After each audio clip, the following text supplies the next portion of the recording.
Welcome back to Honey, We're Not Okay with your two fave chaotic Black queers. I'm Valerie, And I'm Meccah. and in case you were wondering, we're still not okay. And today we are going to be doing a Q&A. So we had you guys submit questions through Instagram, and we're going to be answering very candidly. So if you see your question, it's all anonymous, but let us know what you think in the comments. So Definitely. So to start off, someone asked, how has Phoenix been for you as Black queer women with limited Black community? Great question to kick it off. So for me personally, and I think this primarily is for me like within the Black community, Black queer community.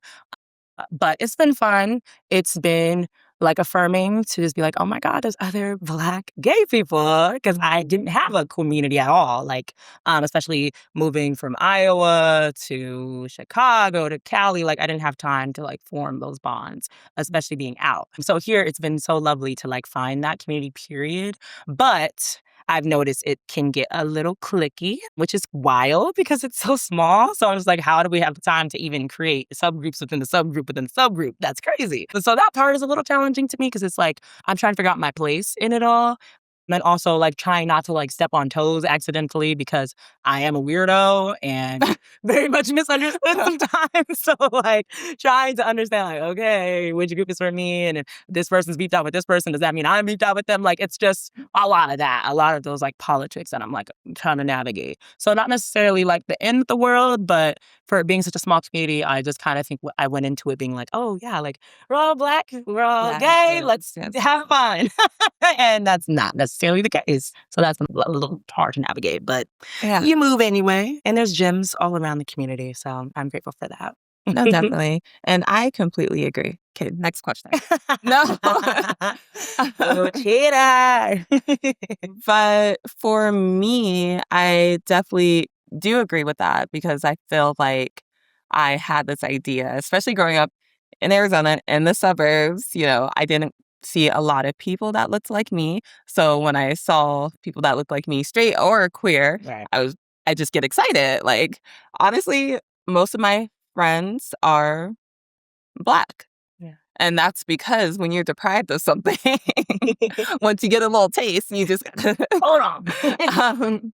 But when I started meeting more Black people as a whole, I got really excited. And it's been really, like you said, affirming. It's felt like community. It's felt like I'm being understood a little more than I was used to growing up, And then recently in the last 6 months, I started hanging out in Black queer spaces.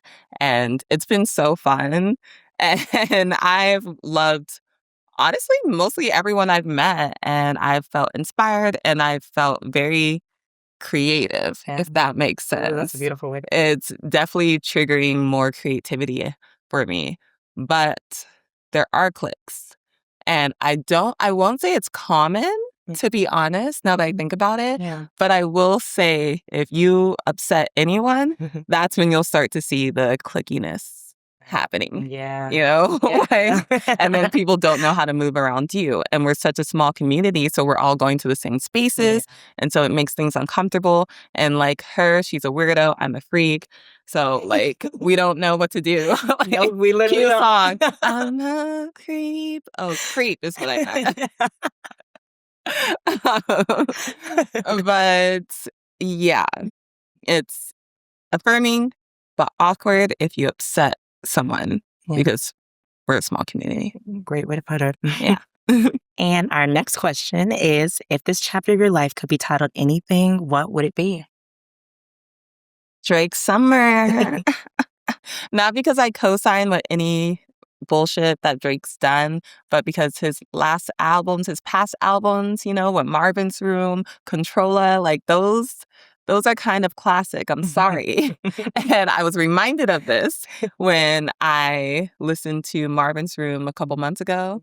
And then I've been on like a freaking Drake hole. Yeah. That sounds weird, but I've been listening to Drake nonstop. And then I went to the Drake Symphony. Oh, yeah. And Honestly, you have to go. Mm. Drake on a violin, like, so good. Like, I was ascending.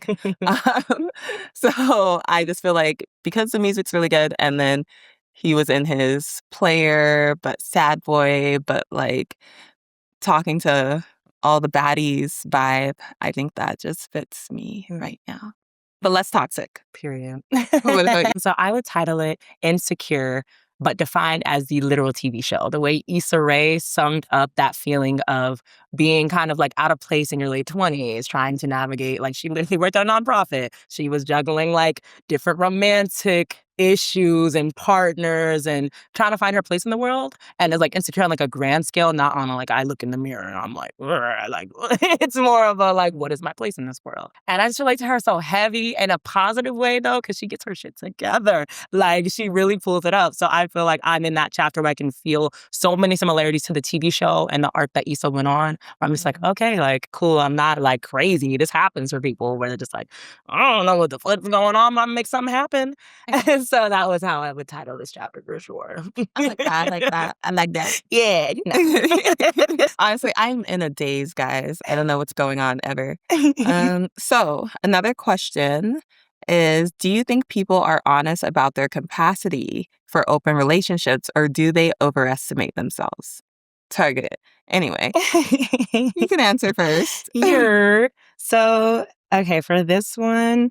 I think it's both. I think you can be honest and overestimate yourself. Like Mm. in the moment, say for example, for me, when I entered into my first open relationship, I was honest. I was like, okay, like I'm gonna do this. And if it feels like too much for me, or if I feel like I'm asking my partner at the time to abandon themselves, I have to go. That's like I have to make that decision because this is who like she was already open. I'm not gonna come in the relationship and be like, mm. Anyway, shut that down. Change who you are fundamentally because I'm uncomfortable. That's not going to work. But even in me saying that, even in me being chill and down for the ride, there were still things I didn't know I would feel until triggered. So I think it's not to say that, oh, now that I'm triggered, what I said in the beginning wasn't true. It's more so you don't really know how you're going to feel until you have something to react to. And I Yeah. feel like so people can feel like they're being honest in the moment and then their partner has sex with somebody else, or they're going on a date and establishing an emotional connection with somebody else. How are you going to know if you've never done it? How you're about to feel until that happens. You can think about it, you can talk about it, you can warn people, but you won't know until you feel it. So I think it's not necessarily overestimating, it's just like the unknown. And I think you can be honest, and you should be honest about the fact there's an unknown maybe, but like you can only know so much until you live it. Yeah, exactly. I agree. So I'm new to the poly world, the open world, and I know that I naturally move in a very open way. So that's why I decided to say I'm open. But I am very aware that I won't know what I can handle until I'm in it. Yeah. So I can say, these are my boundaries. This is what I expect. But I am also saying, I'm not sure how I'm going to react to this. So we'll have to see. Because that's the truth. Like I'm new to it. I'm not overestimating myself at all. Yeah. I'm very aware that you telling me that you just had a threesome yesterday could trigger me. But I'm willing to sit there and talk about it and talk through the emotions. So people can overestimate themselves, but the way through that is just being very honest with everyone involved. Yes, that part. And the next question is, how do you guys feel about long distance relationships, especially within poly dynamics? No. Right. That's the answer, y'all. But for me, I don't like long distance relationships. I want to be able to like touch my partner. Yeah. If I'm bored or I need a little bit of cuddling, I will drive 30 minutes maybe. Yeah. Maybe 40, I don't know. That's pushing it, buddy. Um, but I always knew that I couldn't do long distance. It's just not for me. My love languages, well, all of them, but Yeah. the top ones are quality time and physical touch. So with that being said, long distance would drive me insane. As far as in a poly relationship, I don't have experience with this, but I do know I would want my primary partner in the same state. Yeah. And other partners are people that I see here and there. I'm sure they can be anywhere. I can travel. Yeah. And that makes it even more fun to just be like, okay, now I'm going to France to see my little friend for a week or so. And then I'm coming back home to my primary and we're going to live in the same state, bonding. Yeah. No, she kind of stole my whole answer. No, I'm kidding. I just deeply agree. I think, especially in this chapter where I can barely text my friends back, don't text my family back, don't call people, it just doesn't seem like it'd be fair. It's a problem. Seriously, someone stage an intervention because it's toast. I used to be so good too. I don't know what happened. When? In college. It's like in years. Truly a texting master. I used to laugh at my own shit. But anyway, I just don't think that'd be fair to the person because I would not be available. And that's the only way you can sustain that relationship. So yeah, if someone was looking for an intimate, deep, connected relationship with me and they did not live here, that would be so difficult, if not impossible, unless my situation changed and I came into some money and a job that just let me be anywhere and everywhere. Then we can make something work. But right now, no, I can't do it. Same thing for a poly relationship with me. Like if it was, people that I saw occasionally, that's totally fine. But primary, you got to be here, baby. You got to be here.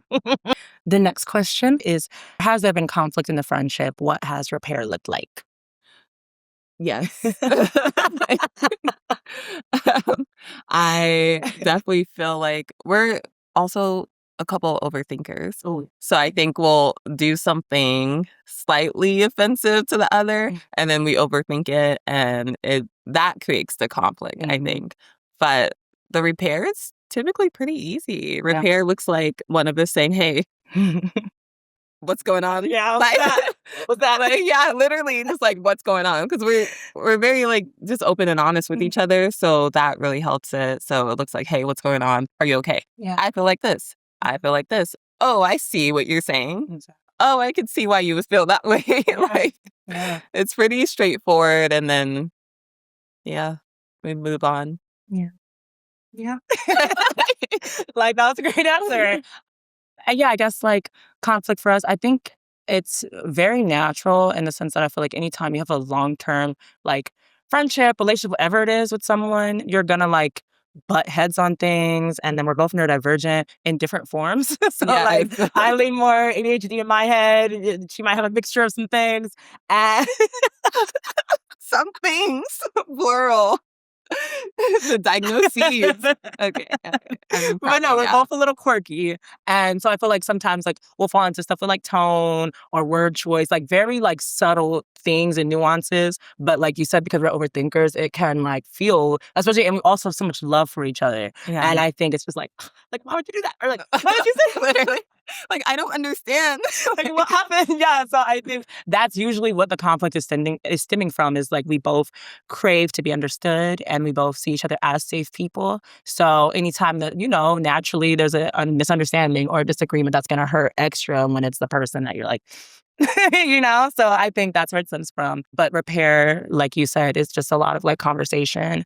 And I think something you answered in the previous question is that I don't think we let it fester into things. And I think that's super important. It's like when you choose to forgive somebody, you forgive them. It shouldn't change the fundamental dynamic of the friendship. And I think we're really good at like talking about it. Even if we got to talk all night, we will talk all night. Yes, we will. There's witnesses. But to me, overall, it's healthy. It's actually a good sign because I feel like in relationships where it's very passive and friendships where there's never conflict, that means no one's trying to be themselves or speaking up or being honest. And I really applaud that we like navigate through conflict when we do, because it just means like we're both honoring the authenticity that we claimed that we wanted to live in. So I never take it like, it's just easy to forgive when you're recognizing that and the person you care about. It's just like, okay, I understand. Like I did this way, you did that way. We're both two different people. It's going to be conflict sometimes. But we definitely repair in a beautiful way. And I'm really, proud of that.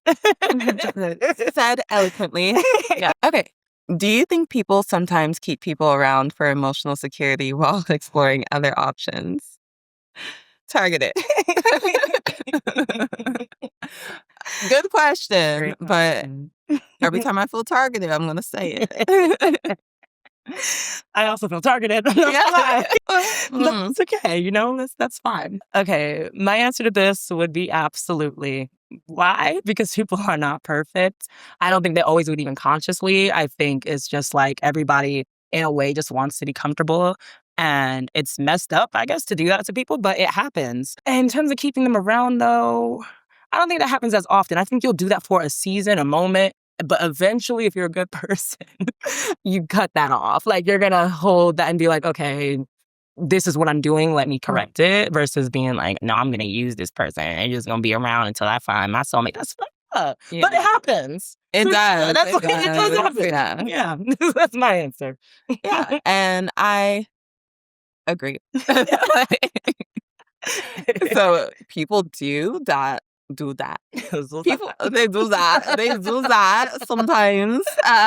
People do that definitely, especially if they're not the best people. Yeah. Or if they're not very in touch with themselves, they don't realize that they're stringing this person along, even knowing that that is not their person. Yeah. That happens. But I think majority of people are just living, and they feel something for this person, Yeah. but they're still living their life. Yeah. And maybe Figure it they'll out. find someone that they feel more for. Yeah. And I don't think it's to hurt the other person, but at the end of the day, you have to follow what's right for you. That's so true. So yeah, even though it happens, I don't think we should demonize it too much because I think that is a part of dating. Exactly. If you're in a serious relationship and doing that, that's Yeah, it's different. weird. But part of dating is like, yes, sometimes someone is a placeholder. Now, do I do that? No, because I recognize my feelings pretty early. Like I intellectualize everything I feel. Yeah. I'm constantly thinking. So I will say for me, I don't do it. If I like you and I say I like you, and you're not a placeholder. Period. And that's how it should be. So the next question is sexual compatibility more important than emotional compatibility long term? Dun, dun, dun. Good question. No, I don't think so. I think emotional compatibility is way more important because there's eras where you don't really want to have sex, to be honest. Like, there's eras for me where I don't really want to be touched, but I know that I will still want to be locked in with someone if I feel emotionally compatible with them, through that era. And then even when you're like 100, with your partner, you're not thinking, oh man, are they going to get me off today? You're thinking it'd be nice to sit here, talk about my day, complain maybe, and be heard. So emotional compatibility to me, it's way more important. Not saying that sex is not, because it is, just not more important. Clock it. What do you think? Yeah, I agree. I think sexuality of sex is like one of my favorite topics. I read a book, Come As You Are, and I honestly think this question, it's very interesting because to me, sexual compatibility and emotional compatibility are they're connected, especially for women or people who identify as women. The way our whole sexual system interacts is you have to feel emotional safety for your optimal sex life. And if you don't feel emotionally stable in your relationship, I know in my experience, sex drive is plummeting. I'm not going to, don't touch me. We just fought 5 days in a row. I don't want to, it's not, so I think, especially if you learn a little bit more about your desire, how you react to certain emotional situations, I think emotional compatibility will be the most important thing because it drives everything else with your sex life, with your communication, with everything you do in the relationship. So I think that's leaps and bounds more important than sexual compatibility because you guys could start fucking, is fire, and then that person turns out to be a liar, manipulator, cheater. Yeah. The sex doesn't matter anymore. You can go fuck again and then still 10 minutes later, you're crying or it's horrible. So I think, emotional compatibility is way, way more important because you can teach all the other stuff if you love that person. And you can fix and you can repair and you guys can workshop sex. But you cannot workshop if y'all are fundamentally not emotionally compatible. It's not going to work. Period. Great answer. Type shit. Love it. Type shit, type shit. Great summer. Oh god. So can you genuinely separate sex from emotions, or is that just said until feelings show? Targeted.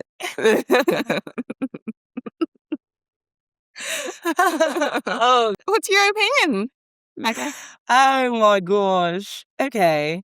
Well, this feels like almost a personal answer, right? Because I can't speak for everybody. It is. I It's really personal. can't. Yeah. So I can separate it. Like I said, though, my best sex comes if I care about you in any way, shape, or form. But I don't think it has to be like deep emotion, right? I don't think it's oh, this is the love of my life, and I can only have sex if like we're gonna be married and like Married. like it don't need to be intense emotions. But I think I personally feel more open if there's like we're learning about each other as an established connection. Like we care for each other because I'm not a piece of meat. So I'm gonna start feeling away if it's just boom, boom, bust it open, bye. Like that's not my preferred way. But some people they're totally cool with that. Me, no. I would prefer some level of emotion. And I do think for myself, there is emotion connected to sex, but it's not in this like sporadic, crazy, insane. I can't. No, it's just okay. Cool. We're having sex. But you might also be someone that I care about. Amazing, or care enough to care about myself, and I have an emotion about that. But yeah, if I want to separate it, I can. I just prefer not to. Mhm. Yeah. Yeah. I that's actually that's a good answer because I want to naturally answer yes. Hmm. Like I can separate it, Yeah. but I can't. Mm. Well, I have. Yeah. So I have, like I'm capable of it. I just prefer not to Yeah. because like you said, it's better when there is some emotion in it. Yeah. So I would prefer to be comfortable. I would prefer if I felt like you cared about me and I Yeah. care about you, Right. but it doesn't have to mean, like you said, we're getting married. Like, it doesn't have to mean that at all. It just Yeah. means that, like, we care about each other. We care about our bodies that are Yeah. connecting together, because it's more, I'm a spiritual person. So Mhm. sex is a spiritual thing Yeah.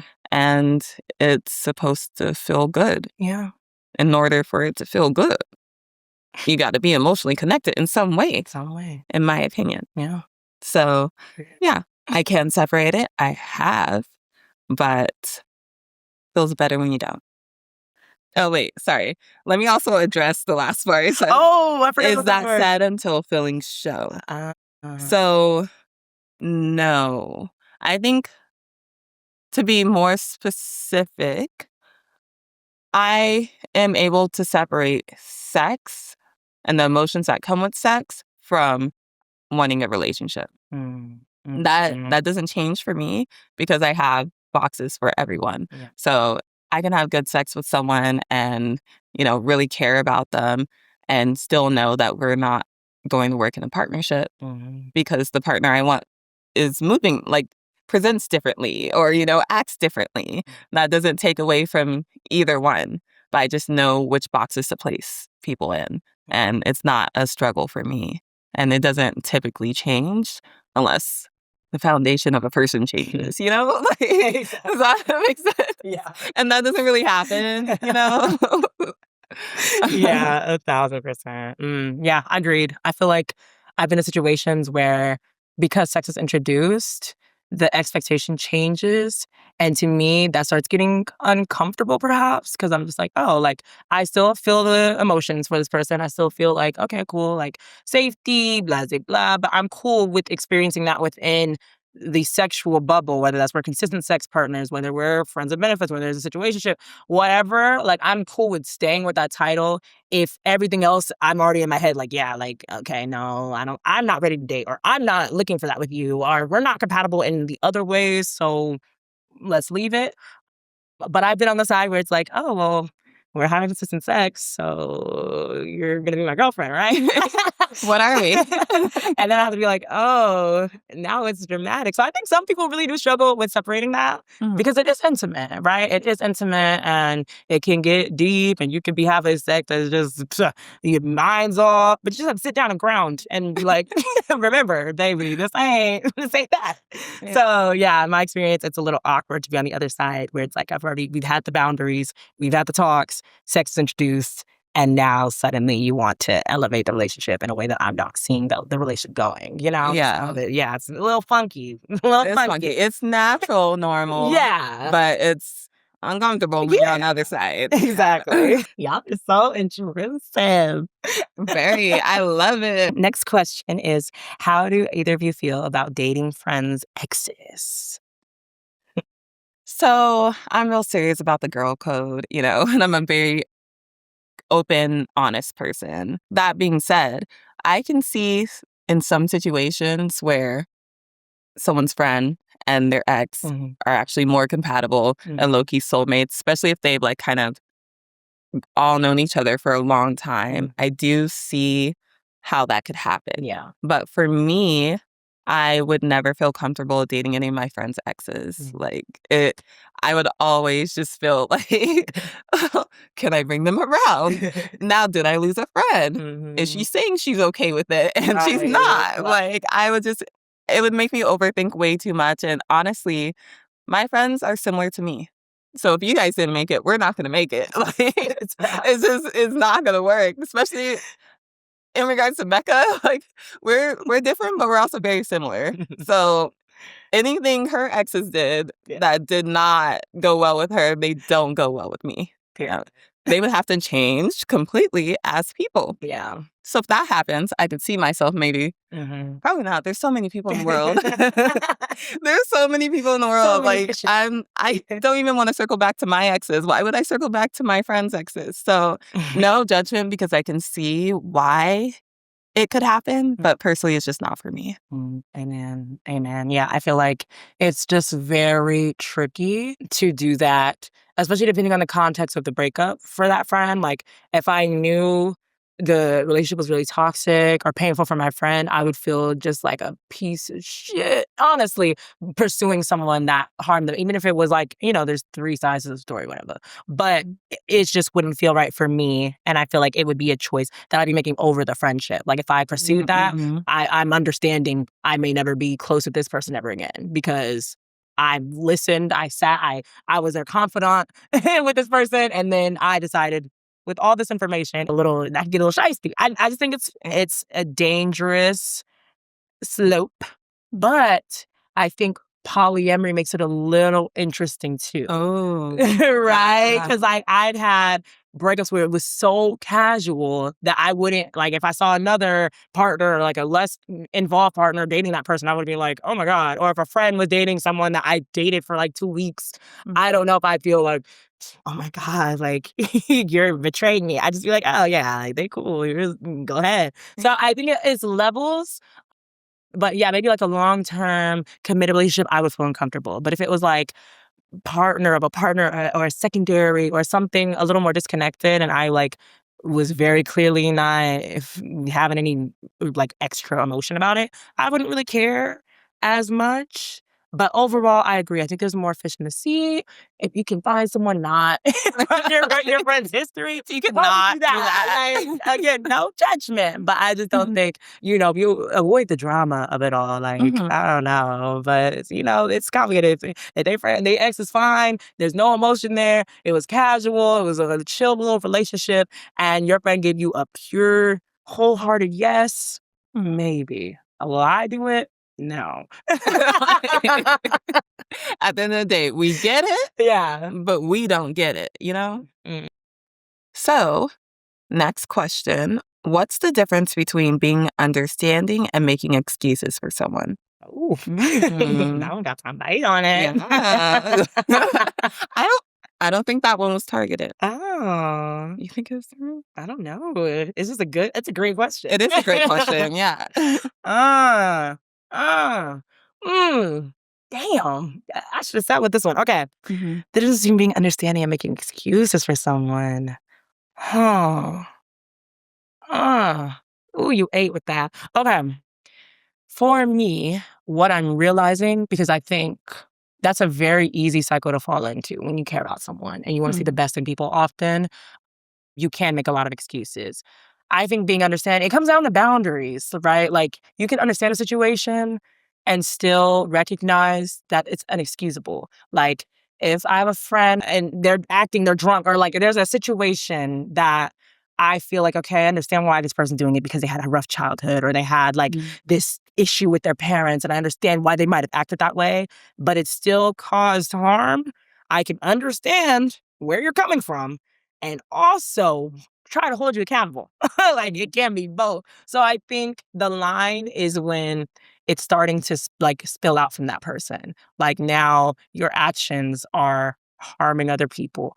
I can't be so understanding that I'm letting you be a bad person. Like I can't Yes, yes, understand to the yes, point of yes. like sacrificing my morals, sacrificing my boundaries. Like I think it's that internal like control and internal morality that's going to separate like I'm being understanding, I'm being empathetic versus I'm literally just letting this person run wild or being a pushover. And Mhm. it comes down to your own internal leader. Yeah. Mhm. No, I agree. Like, big on the if you're sacrificing your morals or your boundaries, Yeah. then that's when you're going too far. Yeah. Because we go through hard things, and Yeah. some people have gone through, like, horrific Horrible things. things. Yeah. So, I mean, as a person that cares about other people, you want to be understanding. You want to give them some grace. But again, there's a line. Yeah. And you can understand them from a distance, Yeah. you know? Yeah. Like, and that's something I had to learn very recently. Mhm. I can understand that someone's actions is because of all the terrible things they went through Yeah. that they have to heal from. Yeah. And I can give them grace, and I can tell them, if you really need me, I'm either here for you or I can find some resources for you. But I don't agree with what you're doing, and it's making me feel like bad, Yeah. you know? Period. So I'm gonna be over here. Protecting your peace. Yeah. Yeah. And Definitely. that's important. Mm. Boundaries Yeah. in every relationship. Every relationship. Great answer. Yeah, I think so. Next question is, what's something people think is healthy in relationships that's actually toxic? I wouldn't say people think this is healthy per se, but I would say a common thing that people brag about or practice would be jealousy Mm. and possessiveness. Great answer. I feel like a lot of people feel like, oh, that's mine. That's mine. Or there's like, oh, you run a strict program. Like those videos on TikToks. There's those videos on TikToks that are so funny. They're like, this is my strict program. And it's like, gotta be home by this. You can't wear this. Funny, Mhm. scary, Mm. absolutely terrifying. We do not own our partners, even if we're monogamous. Like, at Yeah. all. Like, it's really not that cute. It turns toxic Mhm. and then sometimes abusive. Yeah. So, yeah. Yeah. Mm. Heck yeah. For me, I would say that ride or die mentality is not. Mm. Oh my god, I suffer from that. Like the over loyalty, over giving, over being like that's not. You don't have to ride or die. Mm. If you're driving me and I'm about to fall off the fucking cliff, I'm about to drive off the edge. I'm not staying in the car. Like Yeah. I gotta go.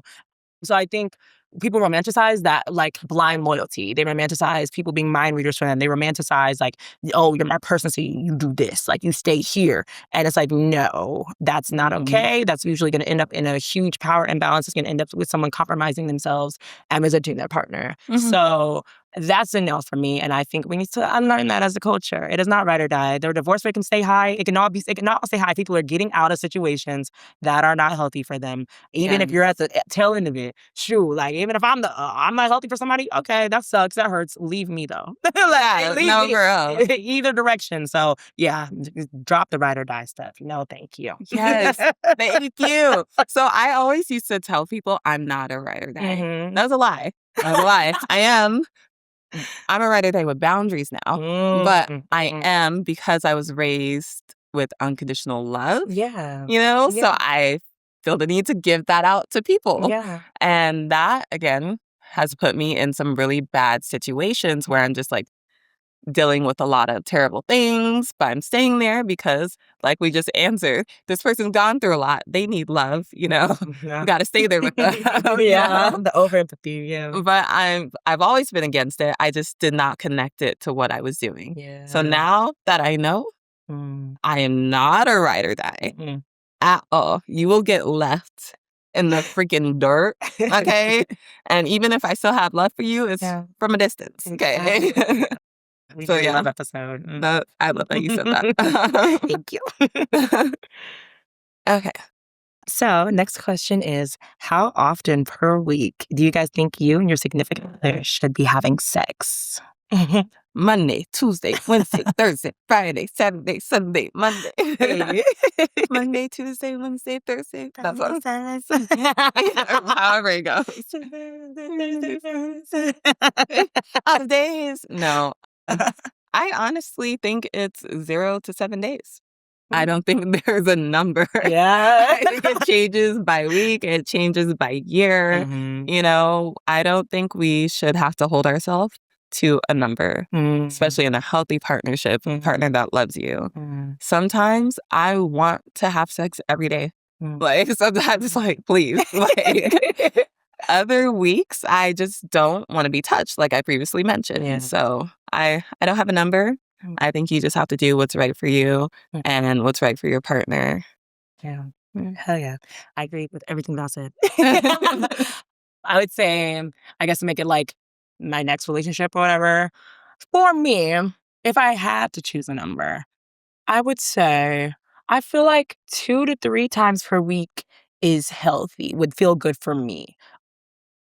Because I think it is important to have like a sexual flow with somebody while also acknowledging like we got work, we got bills to pay, we got responsibilities. Some people have kids. Like that's gonna take away from that. But I think should be happening if you can and if everybody's willing and able. Obviously, consent, consent, consent. But keeping a healthy sex life, I think is so important. So for me, ideally, in my next long term relationship, I think 2 to 3 times a week would be nice because it's like a little pop here and during the week, another pop to end the work week, a little something over the weekend, and cool. More, even better. But I might have my low mood, so that feels manageable. So yeah, to answer specifically for me, I think 2 to 3 times a week minimum would be ideal. Yeah, no, that's also a good answer. I do also want to say, for me, I feel like it depends on what kind of sex, because you have the all out type of sex and you have the little like quickie type of let's make sure you get a little something, something. So I think for connection, trying to not even schedule that in, but trying to get that in when you're next to each other, laying next to each other, you're like, you look good. Let me real quick, I feel like that's something I would want at least a couple times a week. And when you're living together, it's easier to do that. If you're not, then you guys just gotta talk about it. I don't know. True. Okay. Is I'm not ready for a relationship usually about timing or the person? Oof. Timing? Great question. Great question. For me, I think it's usually timing, personally. I feel like something I personally run into is I will meet people that I think could be great partners. Maybe not forever partners, but great partners, people I could see myself in a relationship with, but I'm not in a space to reciprocate on the level that I think a relationship deserves. So is that the person? No, that's the timing or the circumstances of my life or resources or money. Because people like relationships in this society are way harder than they should be. There's a lot of like capitalistic heterosexual values that drip into it, regardless of the gender of your partner. And I think I kind of always acknowledge that in the back of my head. So if I'm in a time in my life where I know I have to prioritize work or I know my mental health is a little lower, that's my timing. That's not the people I'm meeting. That's like me saying, I'm not going to be texting you. I have it in me. I can't pay for dates frequently. And these are all things that are expected typically. So why would I then put that person in a relationship and then know I was gonna like mistreat them or not give them all that they deserve. So for me, it's more usually gonna lean on timing versus it being like the person. Because if you're meeting me in a bad time, I'm not bringing out the best in you. So if you could be a great person and we're meeting in a bad time period, that is what it is. So that's my take. Usually it's timing over the person themselves. Yeah. And I like that you personalized it because we can't answer that for everyone, you know? But for me, it also will be timing. Because if it's the person, I'm just going to tell you. I will be telling you that, hey, I don't think we're compatible. Right. Yeah, period. Or I would like to just be friends. But if I'm saying I'm not ready for a relationship, I'm not ready because something in my life is pulling my focus, or I'm trying to make sure that I'm at a certain point before I get into a relationship. And that's actually how I feel right now. Yeah. Like I would like a relationship, but I know I need to get some things in order before I'm in a serious one. Yes, exactly. Exactly. Simple. Okay. Okay, next question is, do you think people suppress their desires to be accepted? CCC. They definitely do. Yeah. Easy. Literally, the whole world. We are taught to suppress our desires so that people could accept us, because a lot of places are built on religion, especially. And no hate against religion at all. But it teaches us that for Christians, I guess, God wants us to suppress our desires. That's basically summed up what they teach us. So I think that a lot of people do suppress it to be seen as a good person or to be accepted by the people they care about. Yeah. Now, will I? No. I've never really been one to suppress my desires, at least to the people in my inner circle, or suppress my desires, period. I'm very, I like to get what I want, you know, because it makes me happy and I want to be happy and I want to continue to be happy. So I don't really like to suppress my desires unless it's hurting someone else. Yeah. You know, if I feel like me doing this is going to hurt someone, I'm not going to do it because I don't have to. Yeah. Usually what I desire isn't something something so evil, you know? Yeah. But I think that most people do suppress because that's how we're brought up. Agreed. I think taking it to I guess a neurodivergent angle, I think I have so many little desires. Like I like to sing my words in sentences sometimes. If I'm walking into a library or if I'm walking into a serious conversation, am I going to sing random lyrics all the time? No. So I think that's an example of that's a desire I might have in the moment that I'm suppressing because I'm reading the social cues, quote unquote, and I want to be accepted in that moment. Is that the best way to go about things? It's neither here nor there. It's very human to want to feel accepted. But I think there's a line, obviously, in doing that and then completely erasing yourself. You shouldn't do that. But as humans, we need to know how to flow through different environments. So I think in any environment, at work, what if I, in that moment, had a desire to do God knows what? I can't because I want to keep my job. So you're always suppressing something if you conform to society in any way, shape, or form. Because your desires might go against the social status, it might go against the context, it might go against time and place, it might go against family values. There's something you might desire in a moment that you cannot do. So I think people do it all the time. I do it all the time. But I'm doing it less, especially with my trusted people, especially in places where I know it's we're all a little neurodivergent here. Perfect. You're not going to mind me stimming. I'm looking around when you're talking to me. It's normal. So it's I have a ton of desires. I have to suppress some of them, but I'm in this season. My desires have moved way up on the line of importance for me. So I love that. But yeah, I think everybody does it. Yes. I will say, I feel like in my last relationship, I suppressed a lot of my desires. And it wasn't just sexually. Yeah. When I speak about desires, it's not just sexually. It's so broad. Yeah, it's very broad. Yeah. But like you said, the little things of stimming. Even I was suppressing myself in that area as well. Because I'm you know, I don't want to annoy them right now. I was very much myself with them, but also there's times where I felt like I couldn't and I had to suppress. And then sexual desires and then just desires to say certain things, desires to go to certain places. And that drained me. So great. Like, Oh. it drained me so much. I feel like that's when you start to lose yourself, when you are extra suppressing yourself. Yeah. And then once you stop, it's like a whole new world. Man, like the world is so bright and colorful. Yes, it's a beautiful But world. also, I do think you do need some discipline. Yeah. Some things you do have to suppress in order to get along in society. Yeah. We live among people, okay? If you move out to the forest, you don't have to care about any of that. Whatever you want. Yeah, but in order to get along, there is some suppression. Suppression? Suppression, yeah. Yeah, suppression that's needed. Amen. What's a red flag you used to ignore that you'll never ignore again? Oh, God. So many. Where do I begin? Red flag. Okay. If you mention how toxic your ex was within the first month and really the first couple dates, I'm not ignoring that. It's not necessarily that I'm going to completely cut you off, but for me, and it's a theme that I've seen translate from when I date men to also when I date women. People have a tendency to villainize their exes to a level that is literally inhumane. Like, it's like you're creating this evil villain that just did you so dirty and did this. Yeah. And it's not nuanced. And it's setting up a place where you're going to put me on a pedestal because I'm not that ex. I'm the new person coming in and I'm giving, we're all giving our best.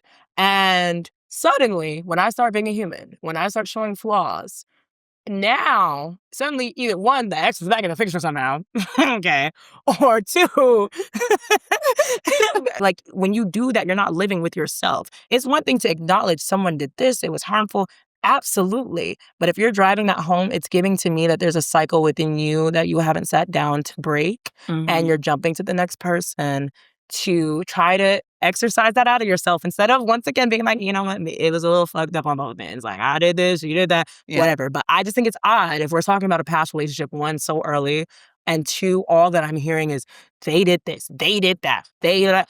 And it's just like, okay, what did you do? And this doesn't go for like abusive relationships or anything like that, but like a normal little breakup.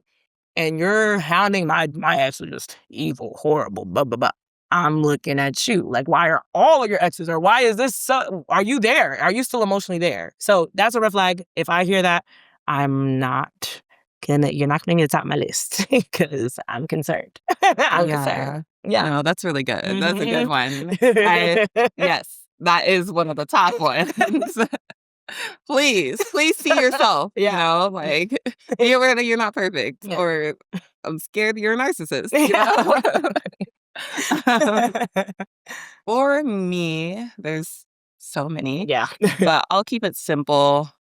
Just lying. It's like even little lies that don't make sense. That is something I will not move past at all. It's not like, oh, that wasn't a big deal. Yeah. It's, why'd you even feel the need to lie? Yeah. And if you can lie about this, you can lie about that, If you can lie about something simple, when it's something that you're actually scared to tell me, you're definitely going to lie. Like, you're going to lie. So, little lies, no. You lie to me, we're good. Go lie over there. Feeling that. Yeah. That's what, scratch my answer. Agree 100%. Both of them. Yeah. No, but that's so real. Next one, juicy. Have you ever been the toxic one in a situation? What did that look like? Well, I wouldn't say I've been the only toxic one in a situation. I've been toxic with a toxic person in a toxic situation.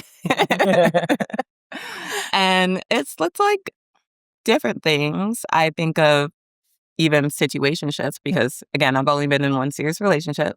So I have to look at all of them. Yeah. And I think for me, the main thing that I was not great at was not being dismissive and avoidant. I used to definitely dismiss the feelings of the people I was talking to, especially if they hurt me. If I gave them some chances to not hurt me, in my head, I gave you chances to not hurt me. Now you hurt me. But if I did that and then they continued to be hurtful, I would start matching their energy and I wouldn't acknowledge their emotions and then I would avoid things. So if they said, "Hey, this is this," I'd be like, "Okay, your feelings." I wouldn't say this verbatim, but I would be like, "Your feelings aren't valid, and now I need some time away from you. Yeah. Like, I actually don't want to see you." And that is really toxic, not okay. I have grown from that so much, but I can acknowledge that I have been that person in the situation. Yeah, which is real, which is so real. I definitely agree with I don't think I've ever entered a relationship just off the bat being like the toxic one. I think for me in the past, it's always been in reaction to toxic situations happening, especially like I think my formative and first relationships becoming toxic. It's like, okay, one, something people need to acknowledge you pick up toxic traits after you've been traumatized or after you've gone through. So, no one's perfect. And I think this, like, the toxic one thing, that's a slippery slope because I feel like you can absorb things from witnessing someone be toxic to you and you start exhibiting those things, even if that was not how you started as a person, right? Yeah. But for me, what that would look like, I think one, also avoidance. More so, not like literally disappearing or shutting down, but more so emotionally, like pulling away. Like I'm not, I'm not here anymore. I've checked out. Like that can be toxic because again, like I said in a previous episode, it's shutting down the whole relationship. It can, and it's giving no room for repair. And I could get that way, especially with like some of my first relationships. Also, I can be combative. I can be defensive. That's not always great. Sometimes you gotta let the conversation just die. Like even if you feel like you're not being heard, sometimes it's just not the arena to have the conversation at all. Like, and I have had to learn that that's not the best trait to exhibit all the time. So that's something that would come up in toxic relationships for me is just like that back and forth, like arguing and arguing and arguing and arguing because I feel like I'm being misunderstood or misrepresented. And that's not great. I'm a human though, but that's not great. So that's one of them. And then I think, and it's going to sound like, like, oh, my toxic trait is I care too much. Oh my gosh. Let's hear her out. Let's hear her out, guys. Let's hear her out.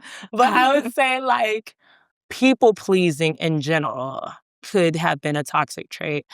In a sense that when I had that ride or die mentality, when I felt like I always had to save people, I wasn't allowing them to make mistakes and show me who they were. I was picking up the pieces. I was helping people through things that I was not equipped to help them through. It was like a level of becoming someone's emotional anchor that created a thing that wasn't even a romantic relationship anymore. It was almost taking on a mother role and it's supposed to be a partner. And so it's stripping away like my honesty and authenticity and also that person's like capacity and agency to be like, no, like let me just be beefed out. We can just be beefed out. Like I don't have to repair that sometimes. Like sometimes it can just be my partner's angry. They're angry. Like I don't have to sit and solve everything all the time. So I think those are my toxic traits that have happened in the past that still continue in tendrils to this day because I'm still a work in progress. So trying to unlearn those things, but they come up sometimes. So were we supposed to give a list? I don't know. I can't remember. Okay. I mean, I like that. I like what you did. I don't really have any anymore, but this is talking about the past. I'm kidding. Of course I have some. But I've been doing a lot of the work, really growing. But another thing in the past, very recent past, actually, still deal with it. I talk down to people, or what would you call it? She's called me out for it, which is why I'm asking. Your tone can come across Condescending. Yeah. Okay. Yes, which is comes off very toxic in any relationship. And I honestly don't do it on purpose. In my head, I'm trying to explain to be understood. But I may speak to you like you're one of the kids I worked with when I used to be a direct support for kids who had autism. In my head, I think it's normal, and now you'll understand. But people get defensive and they shut down. And I realize that, and it's toxic. because I will keep going when they're getting defensive. Like, I don't know, but I see it now and I'm working on it. Period. It's all we can do. Yeah. So, can you have multiple partners and still make one person feel prioritized, and how? Yeah. Two fingers. Yeah, I don't think this is a complicated answer. I think we center romance so much that we forget that we do things in all of our relationship styles anyway. So I would say I have friends and I feel like I can make every single one of them feel prioritized when I need to and still have multiple friends. Like I have multiple family members and I can make that one person in the moment feel prioritized when I need to. I think it trickles to relationships. Absolutely. Like I can have a primary partner or multiple partners and make sure that in that moment, whoever needs to be prioritized is prioritized while also making everybody feel still seen, loved, cared for to the same capacity that it exists with friendships. Obviously, nothing in this world is 100, 100, 100. You're never even in a monogamous relationship going 50-50 exactly with your energy, your love, your time. It's going to wax and wane. But I think you can absolutely have a conversation, understand what prioritization looks like for that person, and then Yes. deliver regardless of what's going on with other people. Because why would that take anything away from you two? You know, it has nothing to do with like if you have other partners or not. So I think it's very possible. Yes. Yeah. Okay. Copy paste. But yeah, it's definitely possible. And it is about asking what makes you feel prioritized Yeah. because it'll be different for everyone. So I think that's where you start. How do you feel prioritized? Okay. You feel like with partners, especially poly, Yeah. you feel like if I see you this many times, Right. you'll feel like a priority. Okay, cool. You feel like if I come to you to plan big life decisions, you'll feel like the priority. Things like that are important. As far as like me personally, Mm. I do have a hard time with it Mhm. when it comes to friendships and family members. I feel like sometimes I only have enough emotional capacity for a couple people Mhm. in my life. And that means that other people aren't getting as much of me. But I think I've created a circle where people understand that they might hear from me in a week, Yeah. but I will definitely respond. I will always respond. It's just going to take a while because I only have so much capacity. But that is a conversation I'm also willing to have if someone's not feeling prioritized. Yeah. Hopefully, they'll come to me and say, hey, Yeah. I need you to do this so I can feel safe in our relationship, Mhm. whether it's friendship, family, relationship, Yeah. Yeah. 1000%. Good point. It's all about speaking up and talking to each other because, yeah, it's going Mhm. to go in and out, but say something about that and talk about Yeah. it. Okay. So the next question is what makes you feel deeply desired beyond attraction? Good question. Yes. Deep. Well, yeah, beyond attraction. I feel deeply desired when people ask me questions about my thoughts or about, I don't know, philosophy. Mm, Like when people really want to understand me. There you go. I like that. That's when I feel deeply desired. If I feel like you're trying to figure me out, then I know that you care and you desire to be close to me, you know? Yeah. Like that'll do it all because you can say I'm attractive, sexy, whatever all day long, and I appreciate it. I do. m- But that's something I hear. Like it's Yeah. not like being like, ooh, but that's something I hear that eventually isn't going to mean something if that's all you're saying to me. Mm, Now, if you say, how do you feel about what's going on in the world? mm. Or how do you feel deeply desired? Like, Yeah. if you ask me something like that, that just changes it all for me. I Mhm. agree. I would add for me, I think it's the consideration out of the 5 love languages, what used to be on top, like it probably still is like acts of service. So when you consider me, when you think about like, this is Mecca, I know her, I know she forgot to get gas. Let me either remind her, send her money, do something to make my life a little simpler. That makes me feel desired because it's not only did you take the time to recognize my patterns, recognize the things I like and I dislike and I need, but you also did something about that, and like the action makes me feel wanted. Like, oh, like you care, especially the oldest. Like we have so many complexes. So when you can lighten that load and you consider like my circumstances, or like, oh, I know it's been a hard week. What can I do to take something off your shoulders? That to me is so attractive. It makes me feel like, oh my God, like yo, you love it over here. Like because attraction, like that's beautiful, that's important, but that's like so that can be so surface, right? And so anytime someone's digging deeper and yeah, like seeking that understanding is when I'm like, yes, like we're here. Yeah, no, 100%. It's Mhm. really about digging deeper. Yeah, Yeah. exactly. Okay. So, how do you protect your peace when people misunderstand you? Mm. Ooh, baby, that is a work in progress. I protect my peace by practicing. I think that's where empathy and my capacity to understand people or try to understand people comes in. I kind of bounce it back at the person. It's like, I'm going to assume good intentions unless you've given me a reason not to. I'm going to try to have a conversation or see if that's open so that I'm making sure, like, okay, like I did all I could to make you understand me. Now, if you don't, that's what else can I do? We talked about it. I literally don't know what else I can do. And even after all that, you still don't understand me. I just have to either create physical and mental space and just live my life anyway, or brush it off and just keep going and, being community with you, but maybe not touch on those things that are kind of sensitive or touch on those things where there is a gap because we're just going to be fighting forever. Like, you're not going to understand me. I'm going to try to get you to understand me. We're just going to go like this Mhm. forever. So I'd rather just take that space, compartmentalize if I need to, and like affirm myself and being like, this is who you are anyway. Like, even if they're not getting it, they're not understanding it, this is still who you are. And that's valid. And that's okay. And whatever they got going on is valid. And that's okay. But I don't need to be up in your face trying to prove it anymore. Yeah. So that's how I think I do it. But I'm No, still learning. no, I agree. And I am also still learning. But one thing that's really helped me because I'm an over explainer. I am the type to reach out to people Mm, and say, hey, I felt like this, mm. and I feel like you think of this. So Yeah. this and that. But I ran into situations where people get offended. Like, Mhm. why are you asking me?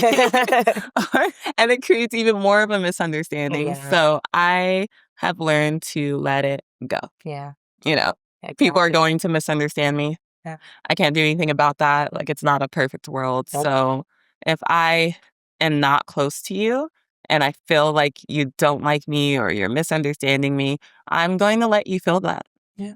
Unless you come to me and you want to be friends or we're trying to hang out, Yeah. I have no need to explain myself at all. I'm just letting it go for my sanity. You Mhm. know? Yeah. Now, when it comes to a situation where you come to me Mhm. about a misunderstanding, I'm willing to talk it out. Yeah. And that also feels good. Yeah. Like, I love talking things out with people. I love Yeah. getting to understand where you're coming from and getting you to understand where I'm coming from. Like, Mhm. that feels so nice. That feels like community. Mm. But if we can't do that, then I'm letting it go. Yeah. That part. Yeah. So at the end of the day, if you are not one of my people, Yeah. why am I stressing myself over this? You Exactly. know? Exactly. Everybody has to be themselves. And if you don't, Yeah. yeah, Agree to disagree. agree to You disagree. know? That's how we exist in community. And I think Yeah. I really like that you added community as a line because I think that's something I really hope for really with the Black gay community, with the gay community in general. It's like we're gonna have our differences. Mhm. Everybody's not gonna be for everybody in a close-knit way, but we can still act as community members. I can see you, Yeah. I can approach you, girl, if you're in distress and I have some easy way to help you, I'll do that. But like it don't always have to be super close personal bonds to understand we're still a community. We are still Yeah. a community. We're being oppressed by the same people. We're having the same joys and the same pitfalls. So the very least, we can work to understand each other. But if we don't, it's not the end of the world. It's okay. It's really not. It's really not. Yeah. It's really It's not. not the end of the world. It's not. You gotta be comfortable with being misunderstood, Yeah, you know? exactly. And it's hard, Yeah. but it's necessary. So I like that you answered that. Okay. So then next question. What safe moments have you had with each other that confirmed this is my person? Oh, that's so cute. Not gushy. Oh Yeah, my no, that's god. a good question. That is a good question. Oh my gosh. Ugh, there's so many.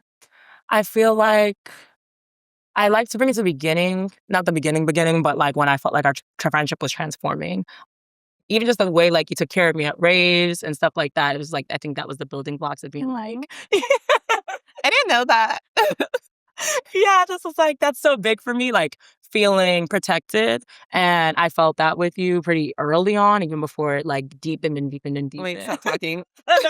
No, like I don't expect That's so annoying. Okay, I'm so sorry. Okay, continue. Yeah, so I think that built the foundation and always feeling like, yeah, and then moments from there where it was either we're, let's say, going to Mexico or anything where I just felt like we had an understanding about each other's like safety and checking in with each other and even like difficult moments. And we always kind of, I feel like you especially are just so good at being like, this is how I feel and like saving those conversations and having, anytime you would do that, I felt closer to you after the fact. Cause I'm like, okay, she cares about me because I always second guess it sometimes. So I'd be like, okay. So I think it started with the raves and then just like stupid moments in the car, like singing together or noticing she's stimming. And I'm like, you're a little, you're one of us. You're one of us.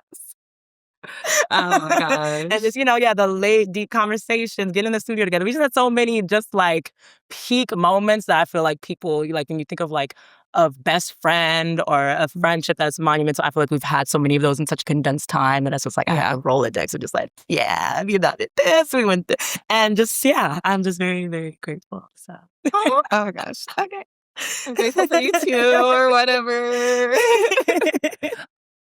But yeah, I definitely agree with all of that. I feel like the raves definitely brought us together, felt really safe because honestly, us at a rave kind of feral. So if you can be feral like that in front of someone, that's a good sign. Absolutely. And then I think one thing that really started the safety for me or started the feeling of me feeling safe with you was that day you came to the park to walk around with me. Oh, I'm getting emotional. But you just literally drove up to North Phoenix. She doesn't like driving, guys. She really doesn't. To just walk around the park and hear like what I went through. And I was, oh. So that was kind of the start of it. And then from there, like us just really like peeling back layers together. And then having conversations, like you said, when we inevitably piss each other off. Or, like it felt safe because we were able to repair and nothing changed after. We just became stronger and more comfortable. So, yeah. Oh my gosh. The person who asked this. You're wrong for that. Rude as hell. Oh my God. That's beautiful. But yeah. My heart. Okay. Why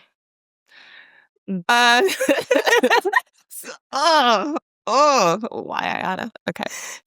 And that's why we started this podcast, y'all. Like, it's just beautiful, beautiful connection that I don't think a lot of people understand and very deep. So, yeah, very grateful. Great question, but great question. But okay. Oh my goodness. Yeah. I cried internally, y'all. Please no. Please no. That's so funny. She did. I could feel it. I could feel it. Body temperature's up. Like, it's there. Oh my God. Okay. And that's a wrap it up. These are fantastic questions, you guys. Thanks so much. We'll probably make this a frequent thing. So stay tuned for an opportunity. If you want to submit a question, you're not shy.